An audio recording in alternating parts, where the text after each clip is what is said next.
So Well, that's good. that'll be good. That will, kind of spread the word a bit more. Yeah. And Oh, is that the one with what's his name? So welcome. Do you see any new names tonight? Let's see here. It looks like all pretty familiar faces and names. so Jenny, you've got your hand up. Yes, I was just going to say that I work at one of the local hospitals, and they're changing how they're going to do their food, their menus, and they said more vegan and vegetarian options.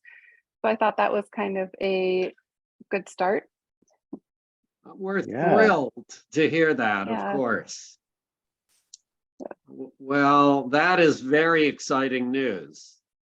I remember going before the pandemic, meeting with both Riverbend and with McKinsey-Willamette Hospital with their cooking staff, the kitchen, begging them to do something different, showing them that the American Medical Association, co-sponsored by the American College of Cardiology, had came out with this resolution that all hospitals should be serving plant-based meals, eliminating processed meats, and eliminating the unhealthy drinks. And they said the response basically was this: we've got our population, which would not be very happy with us. We've got our food suppliers. There's nothing we can do about it. There was every excuse known to mankind to keep them from making that transition. And it sounds like the world is helping them make that transition, or whoever it is. Maybe there's some new leadership. Yeah, I think it's definitely evolving. I have had patients tell me, oh, I don't like anything they serve. And then I said, well, what do you usually eat? And that's usually fast food is what they like. But yeah, most of the people now, we did get a new dietitian or new cooks, and so they have a lot more options. So it's really encouraging. wonderful. That's wonderful news. Anybody else have any thoughts or like to contribute or questions?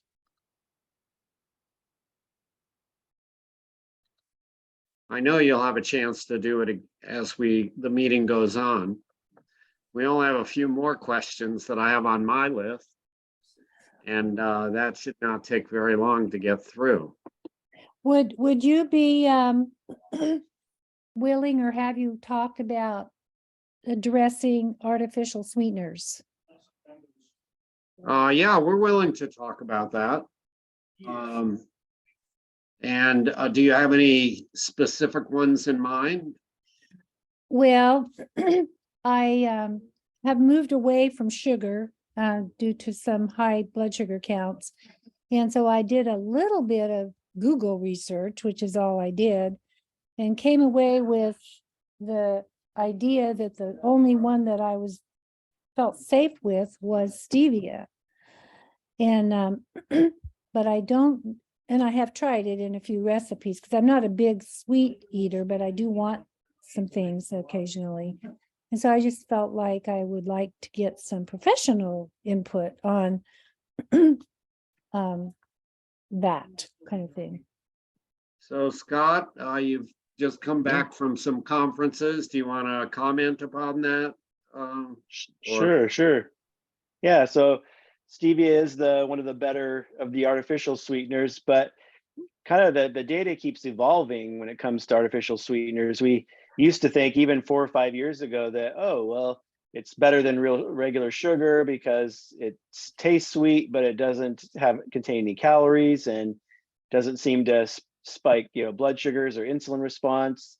But we did know that there was, some people that, it does trick the brain because your brain interprets sweet, but then there's no increase in blood sugar. And so then a lot of times people will crave more sweets and crave more calories when they take in something that's an artificial sweetener. So that was kind of where things were 4 or 5 years ago. Now, more recent studies have shown that it actually does, in some cases, increase blood sugar and insulin response.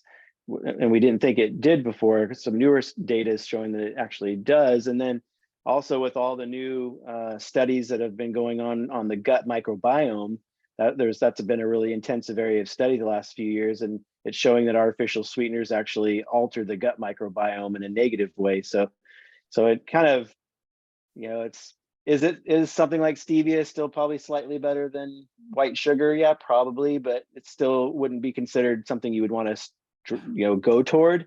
The better sweetener then would be like a date sugar, because it's all it is ground up dates. So if you're just using that in there, or just using dates in a smoothie to sweeten it, or in a plant-based dessert recipe where they just use dates or other dried fruits, that's always a better option. But ultimately you want to get to where fruit is your dessert and you don't really feel like you need to add sweetener to anything. But it's still a bit of a debate, and there's still evolving science around it. And so it's a difficult question, as far as that. Dr. Greger does have some videos from I think some of the older ones from 4 or 5 years ago, and that you can watch on the different artificial sweeteners. Charlie can add in what he wants there while I look up, because I do have an email that I've saved that has a link to a video about artificial sweeteners. Yeah, so again, like Scott said, training your taste buds and your brain to be appreciative of the natural sugar as it's grown in nature, like in the fruit, is really the healthiest option. Now, you can transition, and stevia is one of those transition foods. Erythritol is another sweetener that Dr. Greger kind of has as sort of a neutral thing, but again, it kind of fakes your brain out. You're getting the sweet without the calorie content, and if you need to do that because you wouldn't continue on the path of transitioning to more whole foods, then use the sweetener. You're not using it as a regular food. So if it's a taste, probably not too harmful, unless, like Scott said, there are studies that show that people who are using a fair amount of these sweeteners have some side effects connected with doing that. So I'd be super careful about it. You mentioned that you didn't want to have regular sugar, which is a good thought. I kind of took that to mean that you thought that the cause of diabetes might be too much sugar in your diet. And I want to make sure that if you have a problem with elevated blood sugar, like diabetes, that you do a quick search or a slow search on nutritionfacts.org, look up the word diabetes or just search for it, and listen to the video, The Cause of Diabetes. Which is fat. Huh? Yeah, Which is yeah, fat. she's got it. Oh, okay. So you've got that. I did get that, but So I'm if- trying to avoid going on metformin, and I'm trying to bring down my A1C and my high glucose numbers to support my statement to my doctor that I want to put off going on drugs by bringing down my numbers. You'll do that if you eliminate the fats, Yeah, okay. the processed fats, and even some of the fats that are naturally grown. Some people need to cut back on the nuts that they're eating, like kind of limit it to a quarter cup of nuts a day. Okay. Some people, you have to consider eliminating the high fat content foods, even though they may be healthy fats. Avocados, olives have high quantities of fat content. So if you're going to eat those, be really, Right. really use them in very small amounts, and that will help you. Your goal here is, if you really want to give yourself the best attempt at getting off of all medicine, is to follow what Dr. Caldwell Esselstyn recommends in his How to Prevent and Reverse Heart Disease.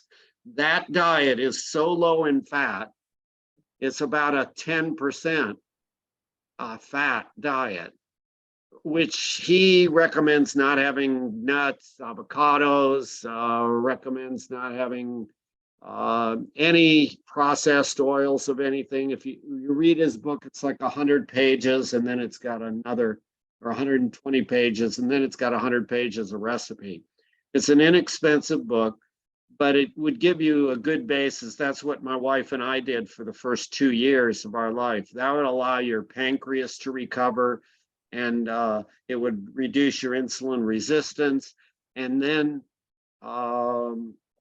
you know, hopefully over a month of doing that, you would have such improvement that your doctor would be convinced that you wouldn't have to take metformin. What's the name of that book again? There are I'm gonna go to the- other books too. Yeah, I'm gonna But- go to the resources for books. You can see my screen. Oh, okay. This I is on see where you the are. class website. So I don't we know if scroll down. Robbie and his Yeah, right here. Read this book. Mastering Diabetes is a really good one, but I don't know how, I haven't read it, so I don't know if it's complicated or whether it's real No, it's- user friendly. I've read it. It's really user friendly. And And, is it as strict as Esselstyn with the nuts and?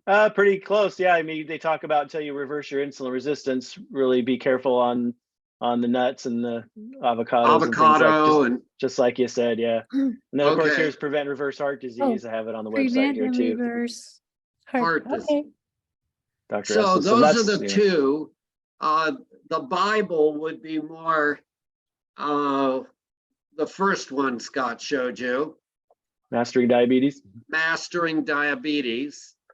And yet they have a similar way of eating, similar lifestyle, Okay. Another Which- thing I'll show you here. Oh, go ahead. That was just good. which Say we would another- call kind of the extreme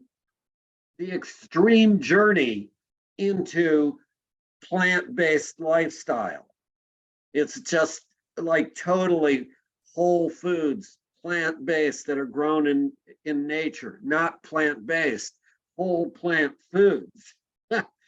So as opposed to any of the processing of foods almost, except Okay. for maybe soybeans, tofu and tempeh.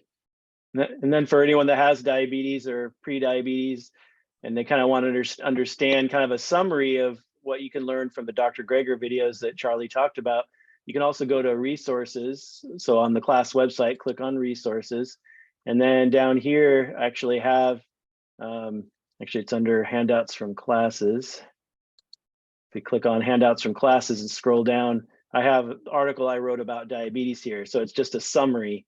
So Scott's diabetes article about the cause of type 2 diabetes. So if you click on that, I Okay. have an article that I wrote that kind of summarizes what causes type 2 diabetes and some of the issues with type 2 diabetes. So Okay. check that out too if you'd like. Okay. Yeah, Perfect. Thank you. you're welcome. Well, thank Very you much. for speaking up and asking the question about the,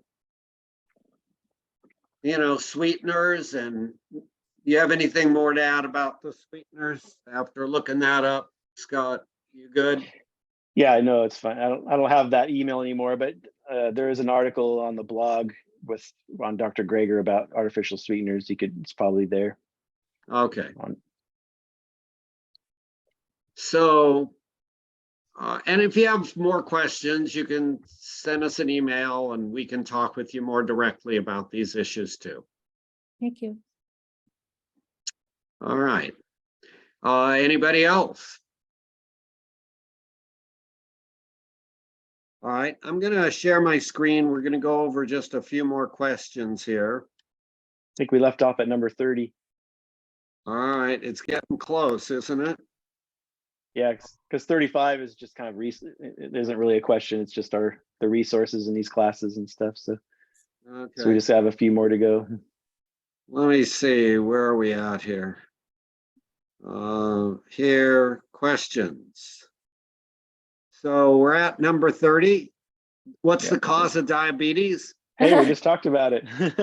We really did. And under what's the cause, if we scan up here, that was Gregor's video here. It's on here, what causes diabetes. And I think we've talked that one into the ground. We're good with it. So let's go on to 32. 31. 31. Should we be avoiding carbohydrates? Is there anybody in the class who cares to comment upon the issue of carbohydrate and whether it's a myth we're living under, whether we should be eating carbohydrates or shouldn't? Are all carbohydrates the same? Anybody care to speak up about that? Well, my hero, Jeff Novak, says, it's not the corn.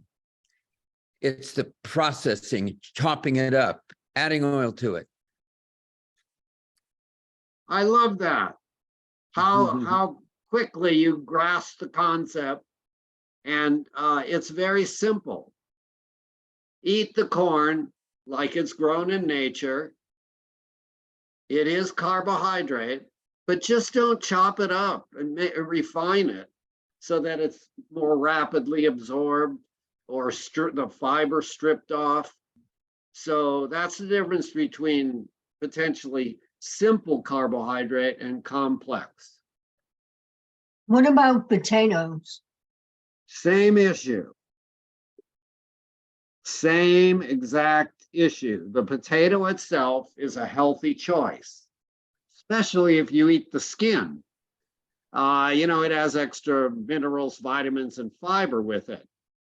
What makes a 70-calorie potato a bomb that kills your health is cutting it open and putting sour cream, bacon bits, and butter inside the potato. or mashing it up and adding a bunch of butter and cream and whatever else that people add to make mashed potatoes. But the potato itself, whether it's a white potato, a sweet potato, those are actually very healthy choices. And about 90% of the potatoes eaten in America are turned into French fries. You just cut them into strips and throw it in the oil fryer, and that, yeah, you've completely changed what that food is and what that food does to your body.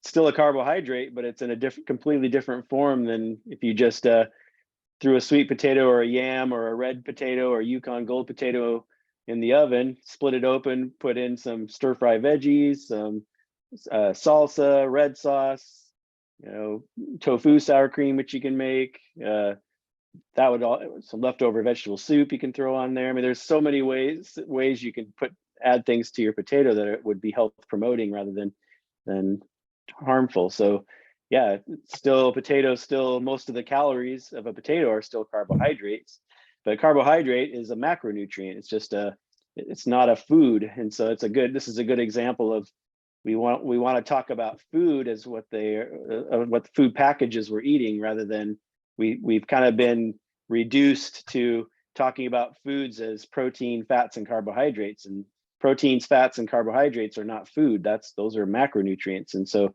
every food has some proteins, some fats, some carbohydrates. So it's the food package is what we're trying to get everybody to focus on. What about air fryers? That'd be a much better choice than frying it in oil. Yeah, that would be great. Air fryers are good. That's how we cook our tofu, how we cook, if we're gonna make fries, you just you don't use any oil, you just chop them up, or you could cook them first and then you can, however you choose to do it, and then air fry it. And it's just hot air. You don't have all that oil that goes along with it. So Dorothea, I know that this is kind of like, oh, I don't know.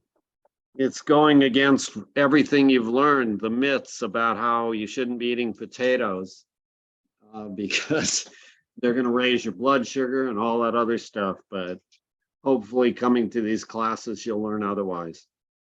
So can I weigh in on the Yes, mighty Nancy. potato? So, because it's an enigma for me too, and something I have struggled with. So I think that potatoes are very wholesome food, and all the carbohydrate foods, you know, if they're the right food, are just fine. In my experience, I have found that if I eat potatoes, I mean, just potatoes and with no butter, anything like that, they make me very sleepy, and also make it hard for me to lose weight. So I am talking potatoes, rice, pasta, and anything but totally whole grain, very dense bread. And I tried to absorb the philosophy and the science that you've been presenting, but I'll tell you that I cut out those 4 foods in March, and at this point have now lost 40 pounds. Wow. Yeah. Well, And so I don't know. congratulations. Well, yeah, it's truly great, but it is a mystery, you know, and so I'm trying to match my experience, which goes back many years on this subject too, and the global understanding of carbohydrates in food. So anyway, that's why I turned my camera on. Yeah. Okay, well, thanks for sharing that. Scott, do you have any thoughts about that? Yeah, so it'd just be, you know, you'd have to see a food journal of what an individual person's eating, because the potato is only about 400 calories a pound. Pasta is about 600 calories a pound. Whole grains about 500 calories a pound. So those are, a little bit higher in calorie density. So if you're trying to lose weight, you'd want to eat more non-starchy vegetables, like, like all the other leafy greens and all your other non-starchy vegetables, which is pretty much every other vegetable, because Yeah. those are only about 100 calories a pound. Fruit's about 300 calories a pound. So if somebody was still eating, anything processed, that's going to be well over 1,000 calories a pound. Any oils, any refined sugars or flours, or anything packaged, or even meat and dairy, nuts, those are all well over 1,000 calories a pound, everything I just mentioned there. So if somebody's still including some of those foods in their diet, and then they cut out some of the starchy vegetables, it's still going to lower their overall calorie density and help them lose weight. But because they're, maybe they're cutting out the wrong thing. If you're not eating anything that was higher than, say, 600 calories a pound, which is what pasta would be, then you're still eating like 50% starchy vegetables, the other 50% non-starchy vegetables, then your calorie density is going to balance out at about 300 to 400 calories a pound, which studies show pretty much everybody loses weight at that calorie density level in feeding experiments. But it would depend on whether they're still including things that are greater than 600 calories a pound in their diet to help, to whether or not it wasn't necessarily, it was the starchy vegetables that was keeping them from losing weight. It was because they were still eating too much calorie dense foods that were over 600 calories a pound, and they were balancing that with the non-starchy vegetables. And maybe because somebody might cut out some starchy vegetables, if they started eating more non-starchy vegetables to replace what the calories they lost from the starchy vegetables, then they would lose more weight. So does that make sense? Yes, that's an interesting approach. I hadn't heard it expressed quite that way. Oh, and I should mention, I also cut out all sugar and no artificial sweeteners either. So yeah, there was a little more to the story. Yeah, and there's nothing specific about a potato that would keep somebody from losing weight, other than like what Charlie was talking about, what you put on it or whatever. Because if somebody could live on sweet potatoes and broccoli alone. So if we locked somebody up in a 5-star hotel for 6 months and fed them nothing but sweet potatoes and broccoli, they would be extremely healthy. You would get all the protein, fats, everything micronutrients, everything you would need except for B12, you would get from those two foods, and you would lose, and people lose tons of weight. Like the people that have done the all potato diet, that guy lost like over 100 pounds eating nothing but potatoes. So obviously, And I do lose love weight on potatoes. potatoes. I love Yeah. potatoes. So it's not that we're advocating anyone eat nothing but potatoes, because there's lots of other healthy foods that we want to include in our diet, but just the point, it's not, the rice or the potatoes necessarily keeping someone from losing weight, because their calorie density comparatively is actually pretty low, and still lots of fiber and everything else. But it would be more, that we're just talking about weight, not all the other healthy things that come with different foods. Yeah. Okay, thank you. Thank you. Oh yeah. Now, right now is a good time for me to bring up a question I've been waiting to ask. Okay, I have read that there's a white potato called, it's a Cariama, Cariama.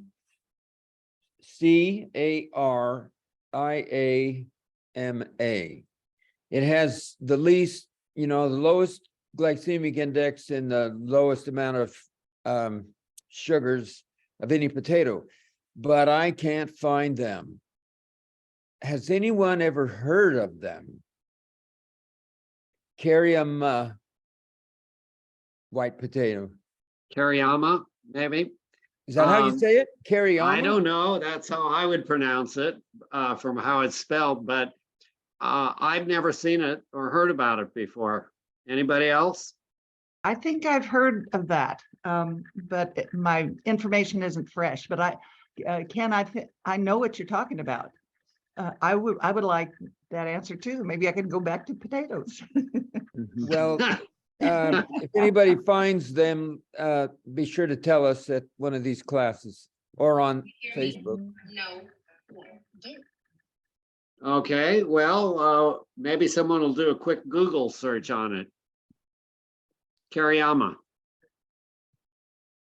I know a lot of the potatoes from in the Andes and from hundreds and thousands of years ago are much different than the potatoes we have these days. So it's they had a lot more fiber, a lot more resistant starch, a lot healthier, more nutrient dense and all that. So obviously the potatoes we have these days are a little bit are subpar compared to the potatoes that people lived on hundreds and thousands of years ago. But that's why we want to gravitate towards the more waxy ones. Like the russet would be the lowest value, or in the highest value would be the yams, the sweet potatoes, the Yukon Golds, the reds, because they're kind of waxy and they have more resistant starch, which acts more like fiber.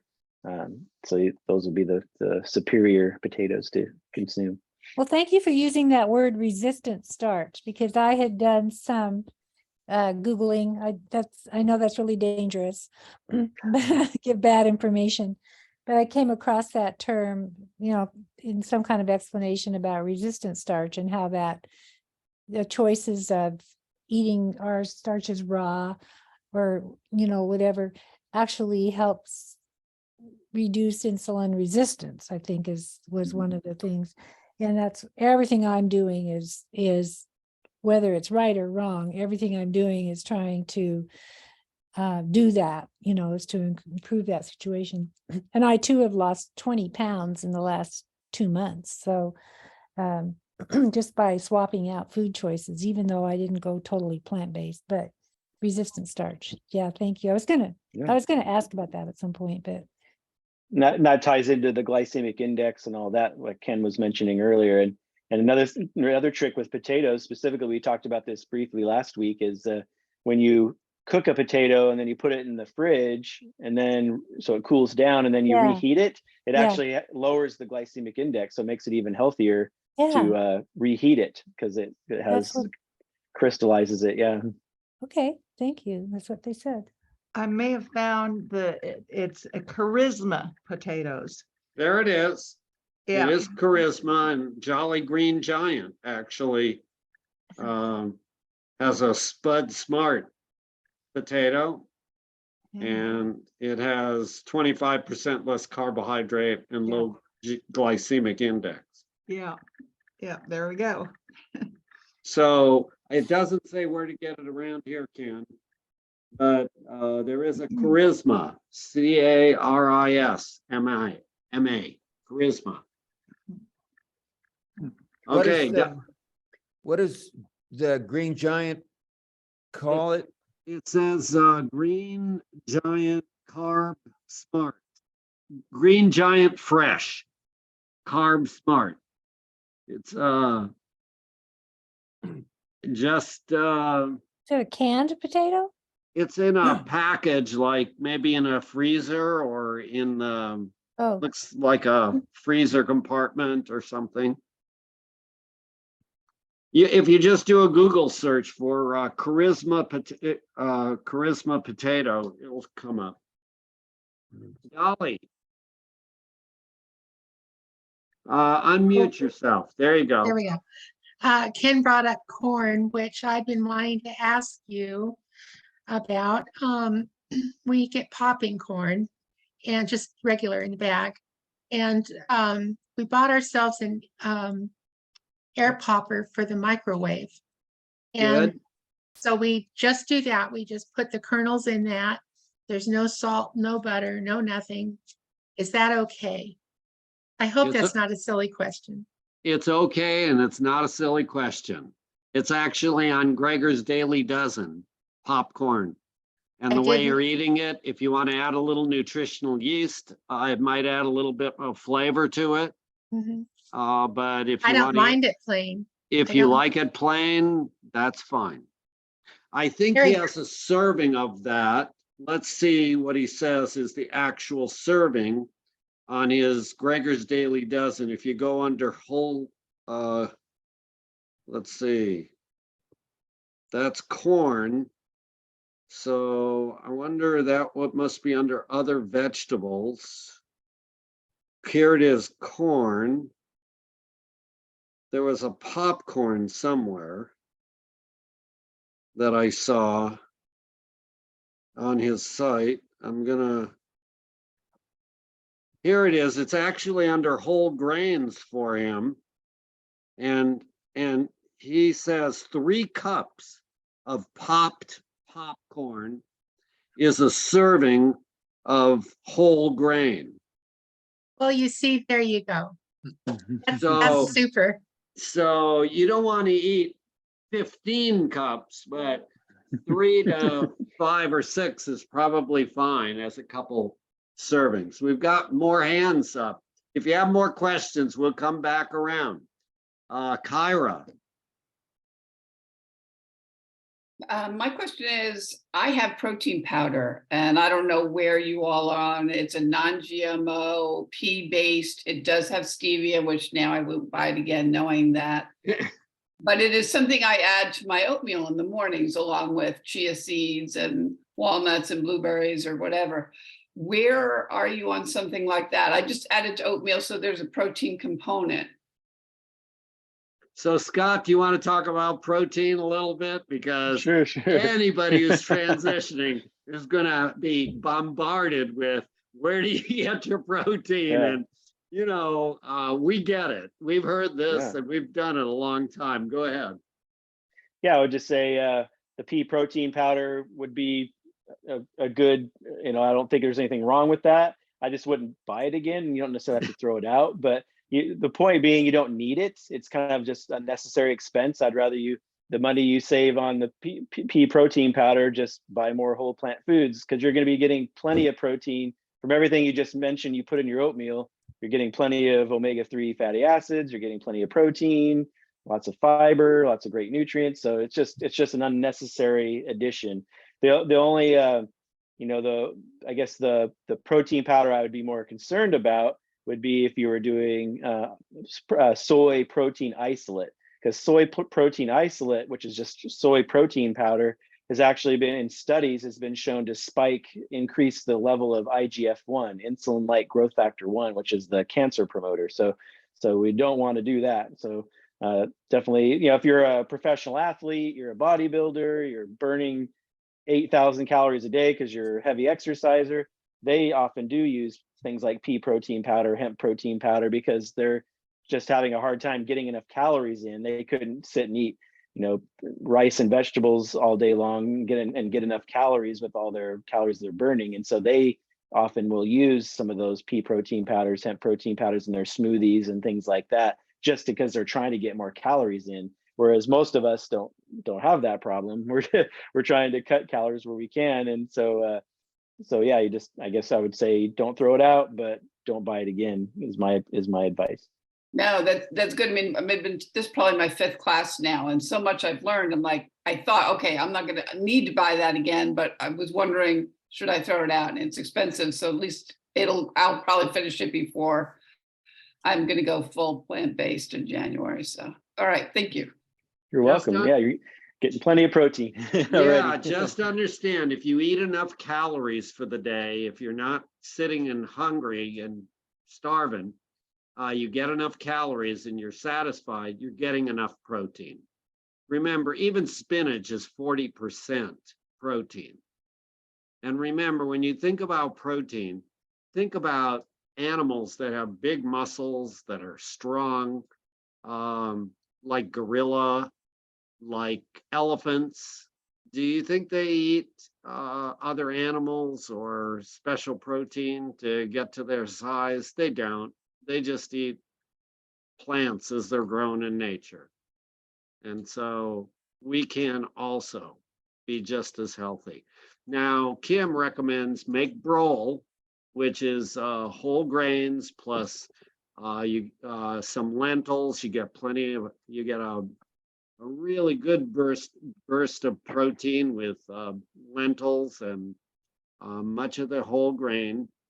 And again, you'll get it in the fruits and the vegetables. You'll get plenty of protein, at least the building blocks of protein, amino acids. And Dr. Greger has a brole recipe, which you might consider making. I don't know, Kim, if you want to speak up on that or not. Sure. I make it all the time.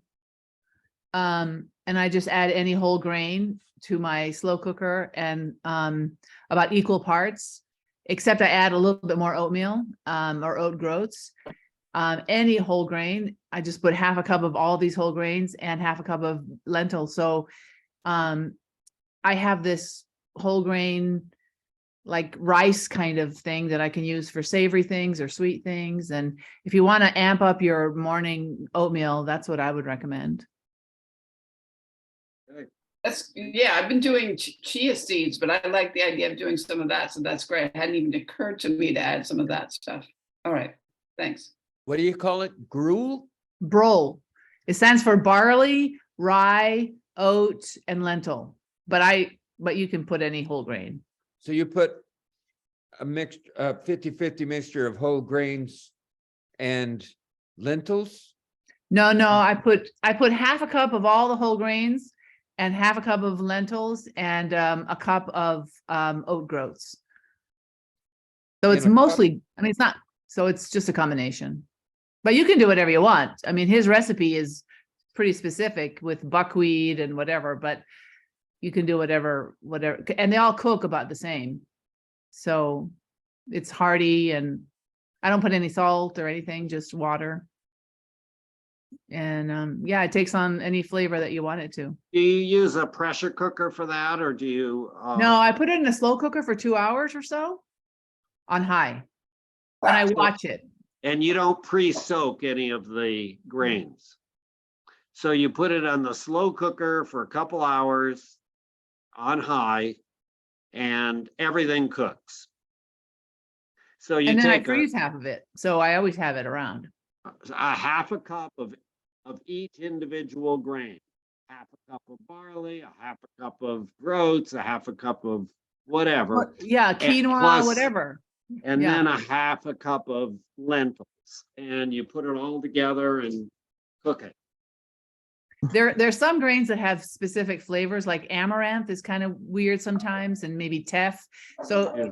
play around with the different, whatever's available. How much water do you put in that? I think it's about 2.5 times or maybe 3. Two and a I'm half not very times the. scientific. So it would be a cup and a cup and a half of water for each half a cup of Something like that. Yeah. the grain. I just cover it and I add more as needed kind of a And, thing. and what is Okay. the oat, what is the oat thing you said you added? Oat groats are just oats that it's the whole grain. It's not rolled. Because if you use rolled oats, it'll get mushy and kind of Okay. yucky. But if you use the whole groats, then it stays, nutty and firm. What's the difference between a groat and steel? Steel is still, I think, is processed a little bit more, and it's cut. It's not rolled, but Charlie, You take the groat and you take a steel blade and you cut the groat. Cut it in half, maybe quartered again. I don't know exactly how many times they cut it, but it's otherwise pretty intact. Very Okay. similar. Okay. It cooks up faster, steel cut oats than groats, but groats are really firm and a different texture. I also add barley, and any kind of whole grain. Thanks for sharing. Okay. This is Polly. Kim, are these your own recipes or do you have specific cookbooks you use? Well, I started with Dr. Greger, his initial recipe, and then somebody said, I think Dr. Ross talked about groats. So I added groats, and then I looked at and now I add Kamut?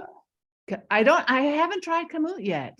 I've got to try kamut, but I add the one that shoot. It's like it's not well, you can do wheat berry also, and it starts with an S. Can't think of it right now. It's another grain, it's another grass grain, Native American. But yeah, wild rice, you can add anything. So just experiment.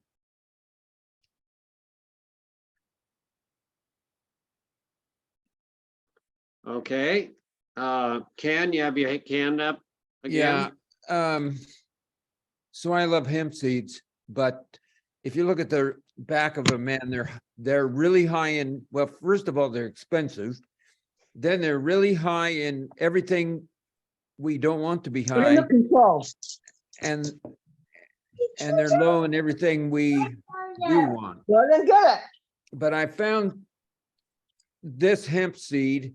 So both the hemp seeds that are whole that I like are Bob's Red Mill. And then Bob's Red Mill has this. It's hemp protein. And I hesitated using it because it's obviously processed, but the only ingredient is hemp protein powder. They don't tell you anything else about it. But you look at the nutritional facts on this hemp protein powder, it's incredible. It has, no saturated fat. It has no sodium. It has 13 grams of carbohydrates and 11 grams of fiber, which is way over the factor we're looking for fiber compared to carbohydrates. And then it has 12 grams of protein. So this appears to be an awesome product, but I do wonder what the ingredient hemp protein powder exactly is. I guess I'll have to look it up or call Bob's Red Mill. Has anybody else using this? It tastes terrible, but Again, it's what's your goal for using it?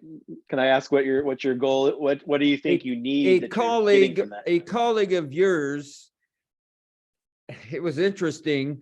I asked him, what did you think? You know that my doctors think I need more protein and I need to eat meat because I take a hormone that takes away my muscles. And so one of my providers said, it was funny what he said. You got bigger fish to fry than worried about whether you should eat meat or not. Just go buy some protein powder and concentrate on other things. So well, you hear a different thing from every single provider, health provider. So Well, your what- question was, why are you taking it? Because a colleague of yours told me if I don't want to eat meat, I should eat Yeah. protein powder. So, And so this- how much nutrition education have you learned in this class? Do doctors get?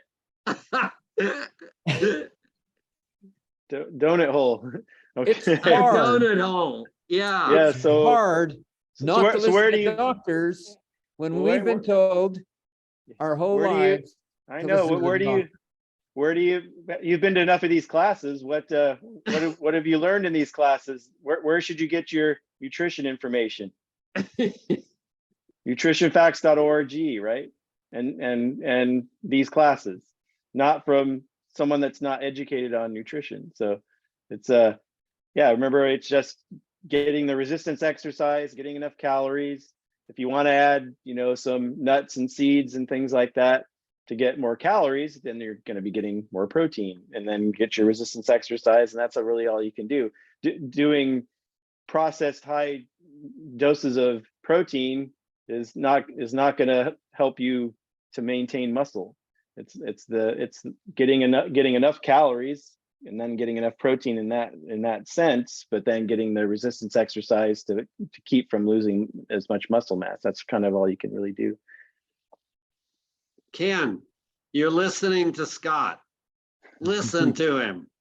It's really, Well, really every important. single doctor and provider I have agrees that resistance exercise is really important. In my Okay. case, especially. So focus your attention on that aspect. That is going to help maintain your muscle mass much more than buying a supplement of anything. That tastes awful. That tastes awful. So improve the quality of your life. Go out and get some fresh air and enjoy nature while you're exercising, or however you do it. But And like just I be- mentioned, I just be- mentioned earlier with the hemp, just to be fair, like I mentioned earlier with the pea protein powder that the other person had, forgetting who that was. You don't have to throw it away. That was Nancy, I think. You don't have to throw it away. Just don't buy it again, right? It's probably not hurting you. It's just not necessary. It's a waste of money in our opinion. Yes. Okay, Marcia, you can unmute now, because there's Yeah. a fair amount of background noise when you are unmuted. That's why I mute you, but go ahead, ask your Yeah, that's question. probably me coughing. What recipe was Kim talking about? Whose recipe was she talking about? About the bowl or whatever? That was Dr. Gregor's Oh, recipe. okay. All right, I think I've seen that one. Yeah, so it's just a combination of grains that you have together with lentils, Okay, okay? all right, it was sounding good, so, You'll like it. yeah, Half a cup of lentils with a half a cup of several other grains. Keep doing a half a cup of oats, a half a cup of whatever you like. Do 3 or 4 of them and put them together in a slow cooker. Cook them for a couple hours on high, and you're good to go. yeah, okay. All right. Marcy, it's Alright. from this cookbook.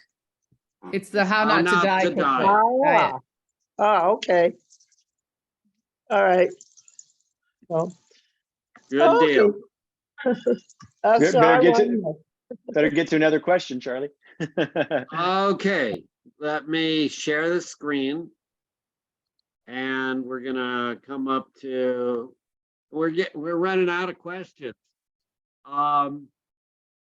So should we be avoiding carbs? The bottom line is no, we should not. We should be avoiding processed carbohydrate and processed foods of pretty much any sort, highly processed. Now, what toxin has been found in rice? This is an easy one, I hope. Anybody have the answer to this? Arsenic. Yeah, there you go. Everybody seems to know this. Arsenic is found in rice, and it's found, I think, mostly in rice that is where cotton was grown in the deep south in our country. I think that was part of a fertilizer or something. I don't know the full story, but California rice tends to not have the quantity of arsenic. I think there is some arsenic in it. For whatever reason, I don't know, but it's, I think, pretty minimal. What's your take on that? How often are you eating rice, Scott? We're doing it maybe twice a week now, where we used to do it 4 times a week. Yeah, probably, yeah, once or twice a week. And we just try to get what we get, big bag. Remember, it's basmati rice. We get a big bag of that, or we get brown rice, and it's usually from California. But if it's, from India or other parts of the world, it's usually much lower in arsenic. Than you just want to avoid it from the south. And it was a insecticide that they used. It's a combination of insecticide and fertilizer for cotton to kill like some beetle that used to infect, or some bug that used to infect the cotton, had arsenic in it. And so it's still in the soil in the deep south, and it's going to probably be there for hundreds of more years. So till it gets flushed out eventually, but it sucks up in the rice. But it also, there's, like Dr. Colgrove has mentioned in some of the classes, that a lot of the other grains and stuff have some arsenic too. So it's, rice kind of gets a bad rap just because it's maybe a little bit higher than in some of the other grains, but it's kind of in almost all the different vegetables and grains and things like that. So but kind of thing to remember when we talk about insecticides and pesticides, and whether you get organic or not. I think it's important to kind of realize that we're eating low on the food chain. And so when you're eating low on the food chain from whole plant foods, there's still going to be some contaminants, and it's better to, if you can afford organic, it's better to go organic, and it's better not to expose ourselves to those things. But people kind of lose sight of is, if you're still eating animal products, you're eating high on the food chain. So the higher you eat on the food chain, there's something called bioamplification. So the higher you eat on the food chain, the more concentrated the contaminants are. So those same contaminants that might have been in the vegetables because you didn't buy organic, for example, say, or we can't get because there's glyphosate in Roundup is in our rainwater because it's everywhere. It's used everywhere. You're going to be getting some of that in your food if you're eating plants. But if you're eating fish or cheese or chicken or beef or pork, you're eating everything that all those, what the animal ate, they ate the same thing you're eating, but now it's amplified, it's more concentrated in their muscle. And so now when you eat the muscle of an animal, you're eating even more insecticides, and not to mention all the other AGEs and acrylamides and all the other cancer promoting substances. You're also getting all the same stuff you would have gotten in the plants, but even a higher concentration, so that people kind of lose sight of that. So we're kind of having this conversation because we're assuming everyone's trying to get rid of the processed foods and the animal products for so many other reasons, but we have to kind of, when we talk about things like arsenic and rice, I think it's important to make those comments. So is this all kinds of rice, white rice, brown rice, basmati? Yes, all kinds of rice. It Thank you. depends on the soil that it's grown in. So we look for rice grown in California, which seems to have the lowest content in our country. Scott says in other foreign countries, you may be able to have lower arsenic in it also, but it actually says grown in California in the packages we buy. And I'm going to be a broken record, but anytime you want a rice dish, you can substitute with brol. There you go. So you don't have to have rice. You can have this other porridgey thing that acts like rice. And it's really great for bowls, and you can put spaghetti sauce on it, whatever. It's really delicious. You, Thank you. Dr. Greger is going to hire you as a cheerleader for his book.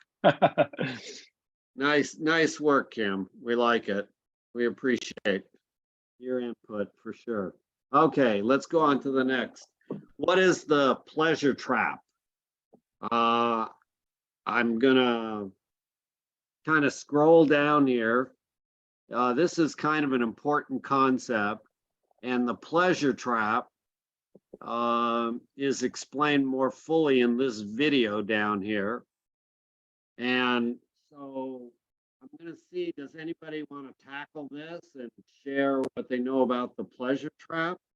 Has anybody been trapped in pleasure or experienced this pleasure trap as they were trying to transition? I'm just, kind of checking out the class to see if anybody cares to talk about it. Well, this is Dolly. Hello, Dolly. One person in our family, and it wasn't me, really liked the Hostess Twinkie aisle, Hostess cupcakes, Hostess for a long time. That was Yeah. his pleasure trap. Okay. So we're going to carry on from that and explain it a little bit more fully to the rest of the class. If when you choose to change your diet or what you're choosing to eat, it goes sort of like this. You're eating a certain kind of food, you're going along at a certain level, and you have a certain amount of pleasure in your brain from the foods that you're eating. Well, let's say you're walking down the street and you see a donut shop or that sweet shop right off there to your right. And you say to yourself, boy, that looks good. My mouth is watering and I want to go in there. So you go in the shop and the owner says, hey, got to go on vacation for 2 days or a week. You can eat anything that you want in here for free. So you're in there and you're in heaven the first day. You're eating one donut after another sweet, and your brain is lighting up and you're like, wow, this is the life. But pretty soon you reach a stage, your brain is bombarded with this. Pretty soon the receptors kind of get down regulated. You don't experience quite the same pleasure. And in fact, you may say, this is just like boring after you do this. Now, I know that's hard for a lot of you to imagine that it would be boring to eat all the sweet that you want to eat all the time. But eventually your brain kind of adjusts itself and adapts, and you go right back down. You were going along at a certain pleasure level. You went into the donut shop and your pleasure went way up for a while. And then it kind of drifted back down. And then you maintained a certain level of pleasure. Well, along comes Scott and Charlie, and you see them on the street a month later, and they convince you that if you want your health, that you should probably do this whole plant food thing. Doesn't have a lot of that sweet, doesn't have high calorie density, so it doesn't cause a lot of dopamine release. You don't get a lot of pleasure initially, so your pleasure level was right about this. And what happens for the first few weeks when you start eating totally whole food, plant-based to your pleasure? It goes down. And so you feel like, I felt better when I was eating the junk food that they told me not to eat. But if you keep sticking with eating whole plant foods, your pleasure will come right back up to this level that you were at before. So that's what the trap is about. Your body's response to this change can kind of fake you out. And you can wind up quitting doing a whole food, plant-based lifestyle because you just don't feel so good the first 2 or 3 weeks. And one of the reasons you don't feel so good is you're generally afraid to eat enough. You've been so brainwashed into not eating potatoes and beans and rice and fruit that, you know, when you do eat them, when you eliminate the meat, dairy, and eggs, when you do eat the potatoes and beans and whole grains, you eat such small quantities that you're not getting enough food. So you're hungry and you're feeling weak and you're feeling tired and you say, I don't want to keep doing this. Anyway, Doug Lyle at the Pleasure Trap explains it a lot better than I do, but that's my best attempt. Scott, do you have anything to add about this Pleasure Trap business? Yeah. Is there much of do you have a snippet of the video you could show, or is it too long? Sure, we could do that. Let's see about that. Doug Lyle's a psychologist, so it's good. And it's a good book too, with the same name, The Pleasure Trap. That's a good book to read if you haven't read it. And I believe I have that on the book list on the website too, that one. Great. Hey, it's Ryan Reynolds. As owner of Mint Mobile, my goal is to spend as little as possible on things like commercials, so we can pass more savings to customers. And when I saw what they're charging for...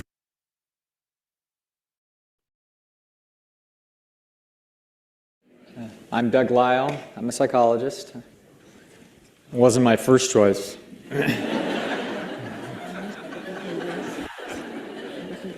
Wanted to be an artist, and it should have been. But my father refused to give me the emotional support, or more importantly, the financial support that my talent so richly deserved. History will judge him. As much as I'd like to process my issues about that this morning, which believe me, I would, that's not what I'm here to do. I'm here to do this psychology thing. So what we're going to talk about is we're going to talk about try to shed a little light on a puzzle. And that puzzle is, if we were bright enough and alert enough and conscientious enough and lucky enough, we had heard the right message about health, and we had heard someone like Dr. John McDougall or T. Colin Campbell or Caldwell Esselstyn or Dr. Neil Barnard. If we knew the right direction to go, why is it so hard to go there? That's what we're going to try to explore today. So I'll be using some scientific concepts and some charts and things like that, but I'll even use a few tricks from psychology. But more than anything, I'm going to be using my artistic skills to try to help bring this home. So we're going to begin by asking and answering one of the great philosophical questions of all time. We're going to be solving the problem of what I call the pleasure trap, which is this force that pulls us the wrong direction, but we have to begin here. Everybody knows what this is, of course. Don't all answer at once.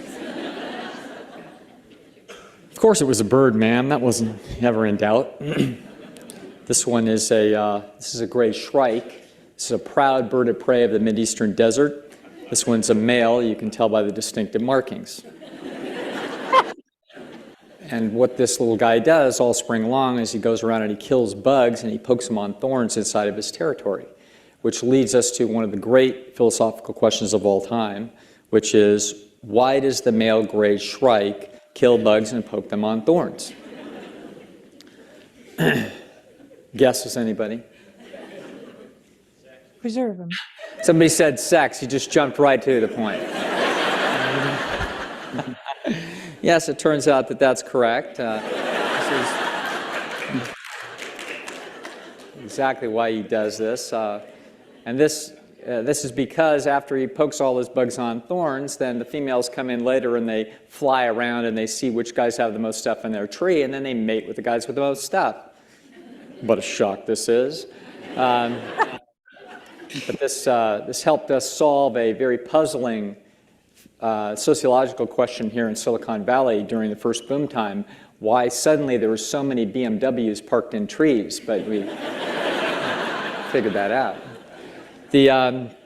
Now it's going to turn out that there's a whole orchestration of how it is that he knows how to go about doing this. This is all about him activating these instincts, or the environmental cues activating instincts, so that he does things that are conducive to the biological problems of survival and reproduction. And so this is kind of how it is that he works. He's built by genes, but not just his body is built by genes, also his brain is built by genes. So therefore his whole life experience is being orchestrated ultimately by the genetic code.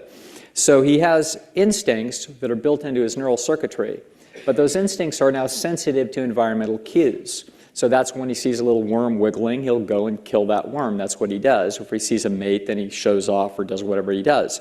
But the point is that those neural circuits are sensitive to these inputs, and then what happens is computations are run in what you and I would call thought. Now, it's not the kind of thought that we think through, but it's the same process ultimately, that he's essentially activating information in an ancient library built by the genetic code where he figures out what's the right moves to make. But the way he knows what to do is he has feelings. And feelings now arise in the system that compel him to do behaviors. And the behaviors he does, as we see, are circular in the fact that they feed in now to the statistical increased likelihood of the genes being on the planet. That's why he has the thinking and the feeling and the behavior that he does, is because they're all part of a symphony that increase the likelihood of those genes being here. Now, so as a psychologist, what I'm really most excited about is I'm excited about feelings, because I have a lot of feelings, and I'm sure you have feelings, and all of that's what I'm interested in is feelings. And what feelings are is something that I did not know as I was going through graduate school. So in the 1980s, if you asked a psychologist what are feelings and what are they for, they couldn't have told you, because they didn't know.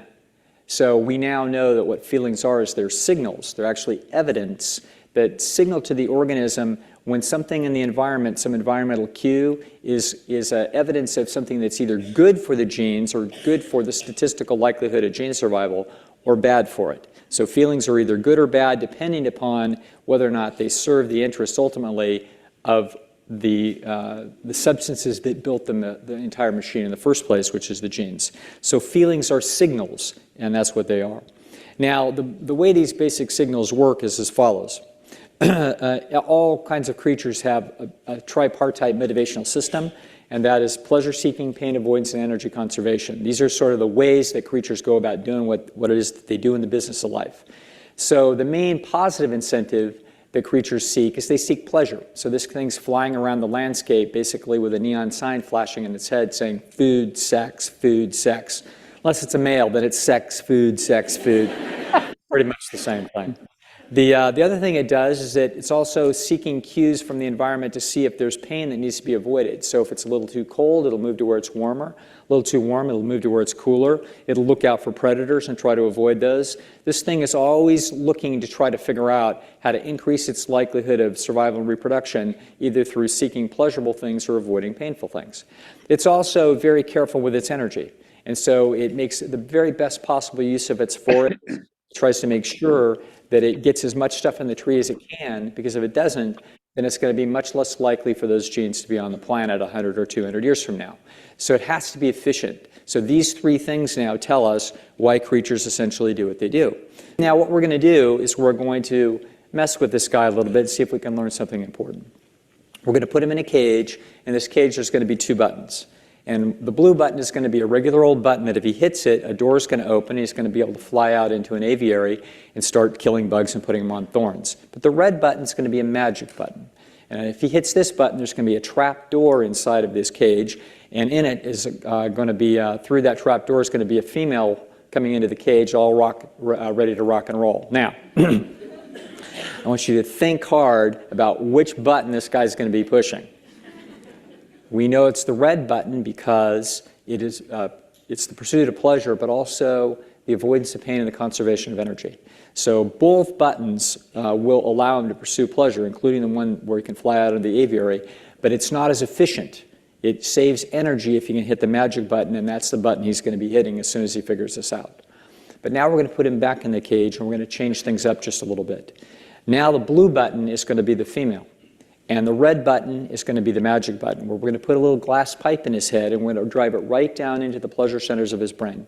And we're going to put in that glass pipe cocaine. And every time he hits that red button, it's going to activate the pleasure centers by flooding those centers with dopamine. And dopamine is the main chemical that causes him to have an excited euphoria that we call pleasure. Now, let's think about which one he's going to do. we know that he's going to hit the red button, and the reason why is because he's going to save energy in the process. In fact, if we keep putting cocaine in that, he's going to keep hitting that button so often that even if he gets hungry and even if he gets thirsty and very tired, and even if there's females in the cage, he won't even look at her. What he's going to do is keep hitting that red button, and in about 10 to 12 days, he'll be dead. So I know that you folks have heard this kind of thing before. You know that this is an extraordinary trap, but I want you to pause to consider from the subjective point of view what's actually taking place inside that animal's mind. What he's actually doing is he's thinking and feeling that he's being extremely biologically successful when in fact he's self-destructing.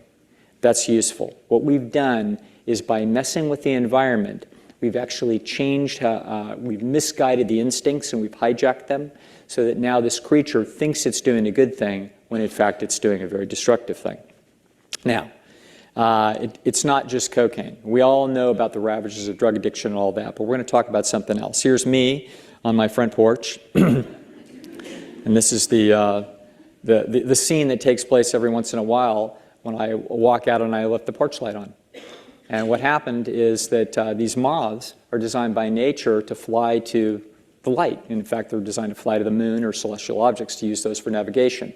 But if they do that, if they're looking for the brightest thing in the sky, and it turns out that the brightest thing in the sky at the nighttime is my porch light, then they keep hitting the porch light, getting disoriented and disturbed, and then they flutter down and hit it again and hit it again and hit it again, and eventually they're going to die. Okay? So anytime we use a supernormal stimulus, a stimulus that is not supposed to be in the environment, that is not characteristic of that animal's natural history, we run the threat that that creature is going to make huge mistakes, potentially self-destructive, maybe even fatal.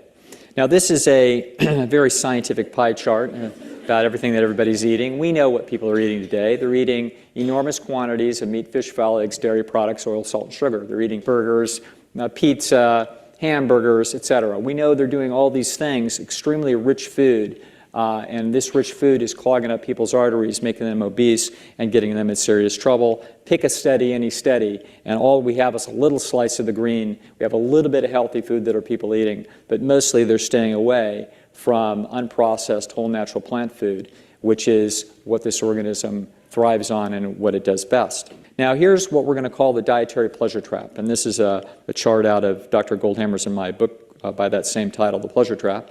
And what's happening here is we're seeing that in the first of the 5 sections, we're seeing how we're supposed to have a relationship to food, that we're actually supposed to be enjoying our food at a normal range. But then in the second phase, what we're going to do is we're going to introduce supernormal food, food that is hyper-concentrated, where there's far more energy or calories in it per bite. And as a result, what's going to happen is there's going to be a lift in the dopamine circuitry.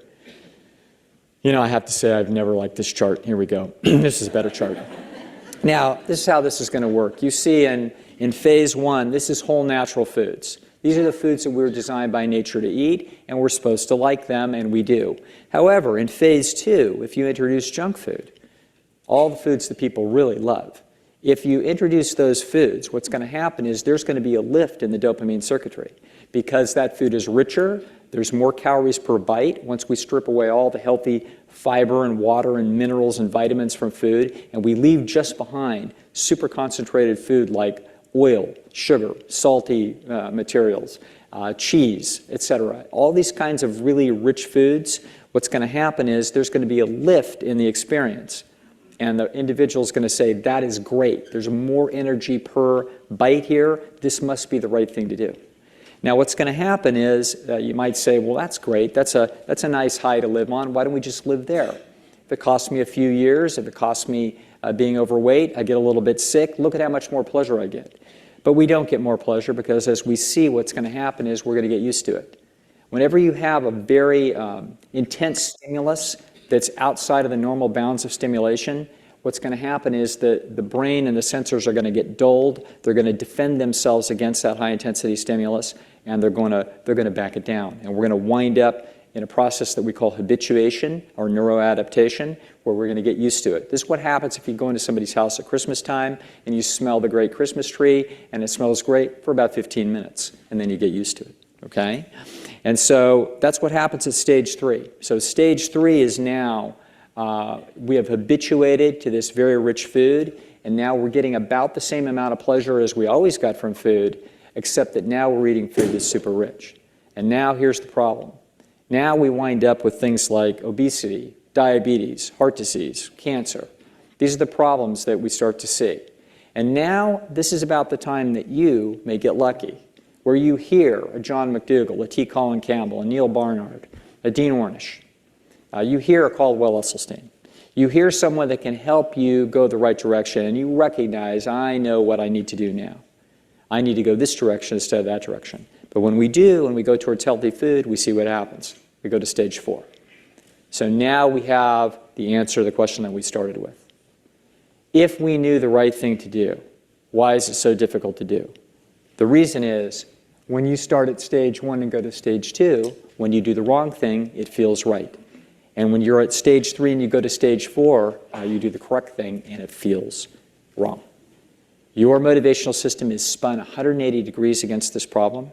Every instinct in you is telling you to seek the most pleasure for the least pain and the least effort. But when you do that in the modern environment, you're taking in cues that are fooling the system and pulling us right into what we call the pleasure trap. Now, how do we get out of this? What we do is we go through stage 4 to stage 5. That's essentially recovery. And if we do that, we get more and more sensitive. The food tastes better. The problem is that takes several weeks to accomplish that, and that's a several-week journey that very few people will ever make. So in order to do that, we have to have a few tricks that can help us. Here's the first trick I have. First trick is a glass of water. And this is not to drink 8 glasses of water a day. That's not the point. I'm talking about going on just water for, say, 24 hours. If you do that after you've cleaned out the last tofutti cutie in the cupboard, you did that on Saturday night, a good thing to do is to go all day Sunday and don't eat all the way till dinner time, because as you do that, the taste buds get increasingly sensitive, and then healthy food will taste better. Putting any system under deprivation for a while is a very good way to recover sensitivity. Another trick is this. It's more complicated. If we take juice, something like carrot and apple juice or something like that, and we use juice for 2 or 3 days and do a juice fast, again, what we're doing is we're taking all the fat and salt receptors offline, and so we're just surviving on effectively the sugar that comes from the juice. This is another way to take those the fat and salt receptors, give them a break, and make it possible for us to recover our sensitivity. There's other ways, other places to get support. There's websites, truenorthhealth.com, drmcdougall.com, PCRM, Dr. Barnard's group, T. Colin Campbell, Engine 2. These are all places that have terrific free materials, tips, recipes, all kinds of things that can help you. But if that's not enough, if you need experiences, these places also have wonderful experiences where you can join other people and have the experience of eating healthy food in a supportive environment. And what happens is that people end up feeling really good, and then at the end, they hold hands and sing songs. And, not really, just kidding. But people do feel great as they go through these transformative experiences, and this is another way to help support your journey in trying to make your todays better and your tomorrows more secure. If you do that journey, you will get to have the life you deserve. Thank you very much. Thanks for coming.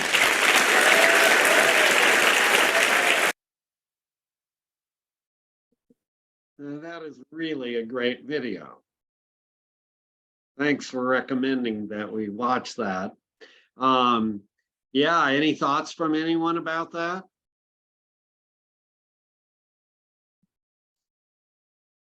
Well, it was I fun. really- So let's take Donna first. I was just saying it was a lot of fun to listen to that, and I liked his low-key approach, and it made a lot of sense, and gives encouragement to stay on task. Great, great. Anybody else?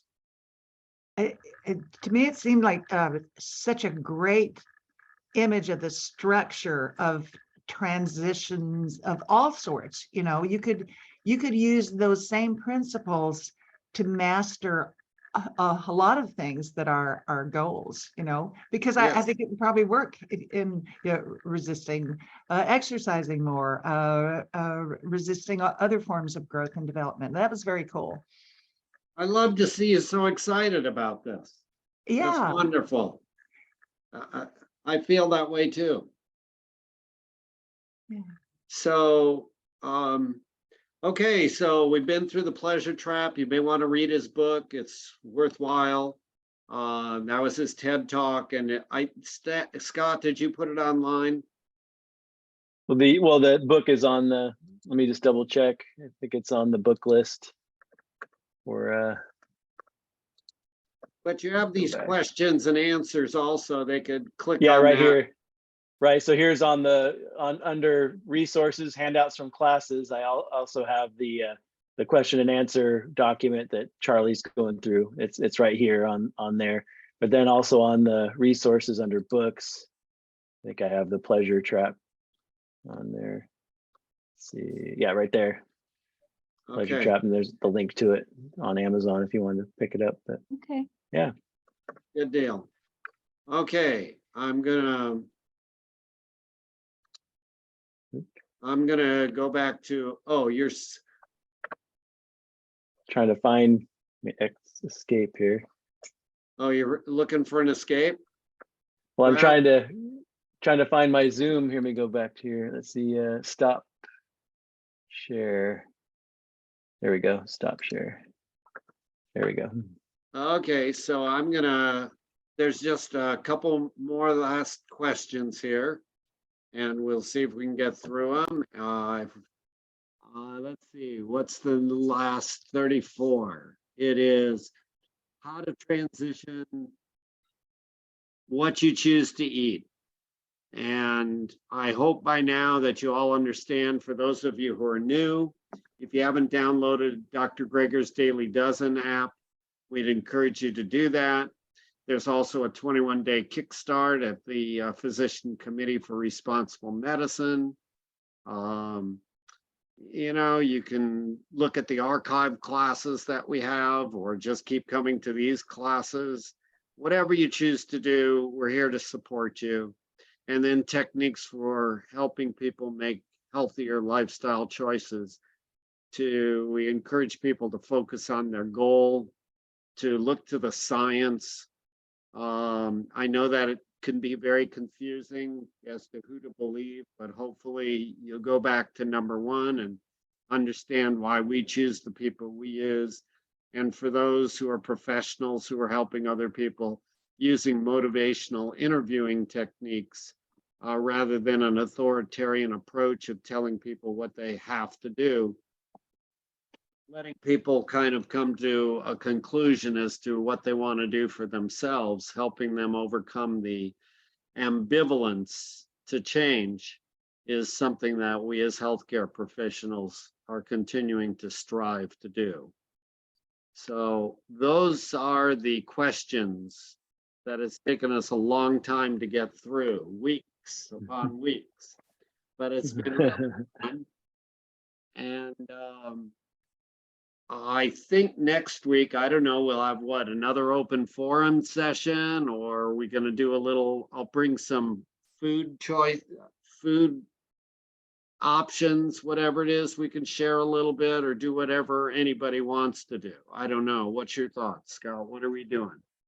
Yeah, I just have for the month of December, from now until the end of the year, I just have us doing open forums, and you guys can dictate what you guys want to get out of these classes over these last several weeks. And then January 3rd, 2023, we'll start the whole series over again with the introduction. I'll do my introduction class on the 3rd, and then the next week Charlie will do his, and just like we did beginning of this year, and which you can, if you don't want to wait, if you're new to this and you want to start from the beginning, introduction, meal planning, all the different topics, you can go to the archive sessions from this year and go back to January, beginning of January this year, and they're all recorded. But we'll start over again and do it again because we've always got new people coming in, and there's always usually a spike of newer people as we advertise starting the whole series over again, because a lot of people just like to start from the beginning. But and then the question and answer we've done over the last 6 weeks, that's been just kind of a good summary of, good for anyone that's new, good for anyone that's been around a while, just to kind of summarize what we hoped you learned in the classes, and much more than that. So yeah, that's so we can kind of do whatever you guys want next week. Maybe like what Charlie said, maybe go over some foods or whatever you guys want. Scott, Miss Dolly, Yeah. for those of us, I know that I could use a whole nother year of this, but just for backup and strength to keep going. Is it okay if anyone in this class can pop into next year's class? And Oh, absolutely. Yeah, we encourage it because we really Yeah. feel like you guys are the ones that have been around for a while too. I think really valuable because you can chime in and give advice and answer questions and give people encouragement. That's kind of this, we're trying to build this whole community. I would love to have all of you guys back for as many as you want. That's why we just keep doing them, because I think we talk about in these classes, it's repetition. It's like learning to ride a bicycle, speak a new language, learn to play a musical instrument. It takes repetition and support and community, and just even though you might have heard something 2 or 3 times already, just that repetition, practicing that swing, the tennis racket till you get it down. I think that's important to keep coming. So yeah, we'd love to have all you guys back. thanks. And I must say, I've been doing these classes for close to 10 years, plus or minus a bit. And I think did a series like maybe 3 of these series a year for many years past. So I've seen these videos, but I still keep learning something new continually. And it's fun. It's fun watching older members. It's fun seeing the newer people. And the other thing we like to do is, we have a whole month open. Sometimes a med student might like to share something for a topic, for a few minutes for the fun, what's been going on. The class members like to hear from other people too. So maybe Lisa, if you have found some time and you had a topic you wanted to discuss or explore a little bit with the group, I'm sure that if we would all welcome that if you had the time. We don't know how busy you are and those sorts of things. You're drinking out of a fire hose most of the time for your knowledge, and but if it seemed to work out, we'd love to have you share whatever topic you wanted to tackle with us. Sounds good. I would love to. It is a fire hose, but surprisingly, not much of the fire hose is nutrition information. So I come here for that. Yeah. So, if there's anything you wish to explore a bit, we would love to have you leave the discussion without leaving you hanging out there totally by yourself. You got backup from Scott and from me and whatever it might be. And even your experiences of what happened, especially for the new members in the class, as to how you chose to make the transition, whatever it is. It could be a short clip, and I'm sure they'd find it interesting, or a longer clip. Sounds fun. Okay. Anything else from anybody? Any other thoughts, questions, anything? Well, just not for tonight, but in the few weeks ahead, I would like to hear some of the out of the box things that people have discovered. That's part 1. And part 2 is I just am reading all the time. And example, I've seen all this stuff recently about you shouldn't take calcium and magnesium at the same time and stuff like that. And so I realized there are probably lots of fine tuning recommendations that you guys wouldn't know about and not think maybe to explore, but I'd like to poke into some of those corners where I get an aha, I didn't know this. Little refinements of my my plan and my my nutrition practice. Okay. So, yeah, just throwing it out there. You might think of something in the next week or 2 or something. And I do want to resolve that calcium magnesium thing too. Okay, we'll put that down as part of the list, calcium, magnesium. Of course, Okay. we don't recommend taking calcium. That was a whole other Well, topic. yes, but well, that's just that was an example that I Yeah, ran across, you know, gotcha. because my doctor still wants me to, but but a lot has changed since that recommendation happened. So yeah, so there's that. Well, that just opened up a whole box of worms, Scott. Yeah, so maybe we need to go over calcium. Yeah, A little bit please. next time. We probably can do talked about that. it in the also we probably talked about it in the osteoporosis class, which is in the archives, but Yeah, we yeah. probably mentioned it And there. But do you talk about oxalate and kidney stones? yeah, we talked about Yeah, that in the chronic let's kidney do that. disease. Okay. But feel free to come to class and Okay. bring those things up, because that's exactly what the open forum's for. So Okay. we can Thank you. delve into that. Yeah, Okay. perfect. Yeah, for anybody who's new, we started with 21, went to 28, we're at 25 right now in the class. But if you're new and we didn't recognize it, these classes are for you to ask your questions. There's no judgment here. We're just trying to share the science as we've learned it and to share it with you so that you can study it on your own and make a decision as to what you Right. wish to do with your life. No policeman here. Well, thank you for these classes. You're very welcome. Thank you. Very welcome. This was fun Right. again. Yep. All right. Sounds good. I guess it's another hour and a half goes by quick, doesn't it? It really does. So we're going to go ahead and